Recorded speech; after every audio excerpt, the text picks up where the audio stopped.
Alright, so a few weeks ago, I made a video going over the best shooting badges for shooting builds in the current gen version of NBA 2K21. Now, just like I mentioned in that video, I'm going to be giving you my personal recommendations on which badges the average player should have on their build, depending on how many shooting badges you can get. I'm actually going to split this up so that each build will get their own specific video. So in this video, I'm strictly going to cover the Playmaking shot creator build. Now, this build is by far the most popular build in the game, and there's a bunch of different ways that you can make it. For our first example, let's say you made a Playmaking shot creator build that gets exactly 20 shooting badges. If you're one of those people, this is the badge layout I would recommend using. So as you can see, for our Hall of Fame badges, we're using Deadeye, Flexible Release, Hot Zone Hunter, and Range Extender, and then we also put on Silver Catch and Shoot and Silver Hot Start. Now, like I mentioned before, this is what I recommend for the average player. If you feel like you're a little bit more advanced, definitely feel free to experiment with some alternate layouts. So for example, you can take off Catch and Shoot and put Hot Start on Hall of Fame, and as long as you don't miss your first shot of the game, that's going to give you a huge advantage when shooting the ball, especially if you're a park player.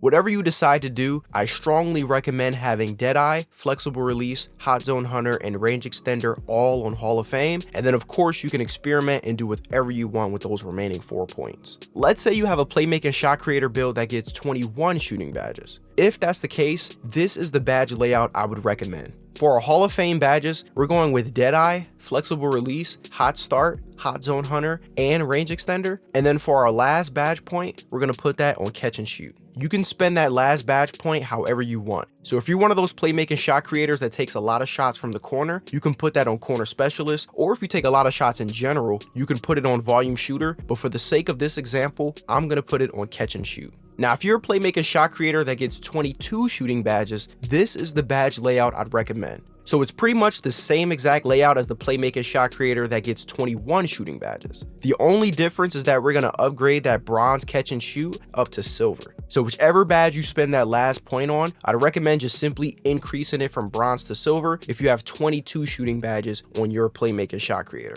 If your Playmaking shot creator gets 23 shooting badges, it's going to be pretty much the same thing. Again, the only difference is we're increasing our Catch and Shoot from silver to gold. Now, me personally, I would rather have a gold shooting badge as opposed to a silver and a bronze one, but again, it really comes down to your particular playstyle. If you have a Playmaking shot creator that gets 24 shooting badges, this is the layout I would recommend. So for Hall of Fame badges, we have the usual, which is Deadeye, Flexible Release, Hot Start, Hot Zone Hunter, and Range Extender, and then we're going to spend our last 4 points on Hall of Fame Catch and Shoot. Now, again, if you're a little more advanced, you can take off Catch and Shoot and put it on something like Volume Shooter, or if you take a lot of shots from the corner, then again, Corner Specialist, and so on and so forth. Now, the last badge layout I have for you guys is for the Playmaking shot creators out there that can get 25 shooting badges. If you're one of those people, I would recommend having Catch and Shoot, Deadeye, Flexible Release, Hot Start, Hot Zone Hunter, and Range Extender all on Hall of Fame, and then you can spend that last badge point on either Green Machine or Volume Shooter. It's really going to depend on if you're taking a lot of shots throughout the course of the game, or if you need a little bit more help getting those green releases. Now, I chose these specific badge numbers because these are the most popular variations of the Playmaking shot creator build. If you have a Playmaking shot creator build that gets less than 20 shooting badges, I would remake that build because there's definitely better Playmaking shot creator builds out there for you to make, and you're putting yourself at a disadvantage by not making one of those builds. On the flip side, if you have a Playmaking shot creator build that gets more than 25 shooting badges,